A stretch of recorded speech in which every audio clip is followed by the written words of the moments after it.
नाज़रीन, सराड़ी में पानी खोट खिलाफ आबादगारन धरणु हणी सख्त नारेबाजी कई। रिपोर्ट कर रहे हो फिदा हुसैन ज़रदारी।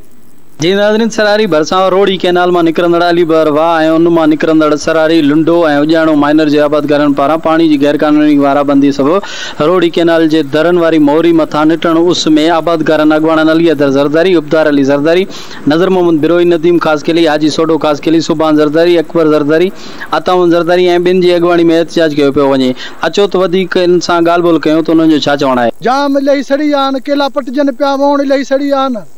ऑफिसर केरु कोन्हे हिते ॿुधण वारो चवण वारो, दरनि खे कुर्फाया पिया आहिनि।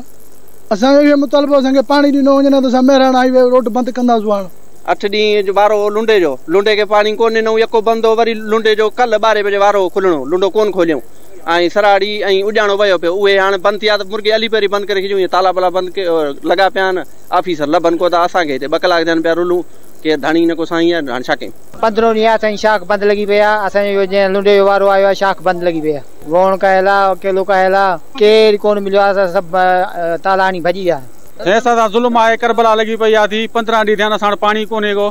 असांखे आसरो ॾिनो त तव्हांखे पाणी ॾींदासूं। हाणे हींअर डीजल हर शइ महांगी थी पई आहे।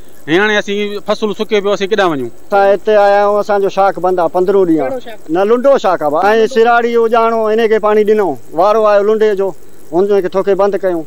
असां हिते आयासीं त ऑफिस बंदि करे भॼी आहे। सराड़ी लुंडो ऐं हिन जो उजाणी शाख हथ सां तबाह पिया कया वञनि आसकारे।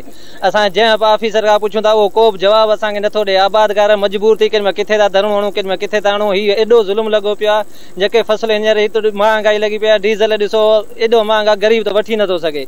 ऐं असांजा फसल जेके आहिनि सफ़ा तबाह लॻा पिया आहिनि। जे उते त ऑफिसरनि सां ॻाल्हाइण वञूं त उते केरु कोन थो मिले। जे हिते आया आहियूं हींअर हिते अची गॾु थिया आहियूं त असां आबादगारनि खे ॾिसी भॼी विया आहिनि। असीं हुननि सां विढ़ण थोरी आहियूं, असीं हुन खां पुछण सबबु पुछण आया आहियूं त असांखे एतिरो तबाह छो पियो कयो वञे, कंहिंजे चवण ते कयो पियो वञे। कैमरामैन मोहम्मद उस्मान मल्ला सां गॾु फिदा हुसैन ज़रदारी, धरती टीवी न्यूज़, सराड़ी।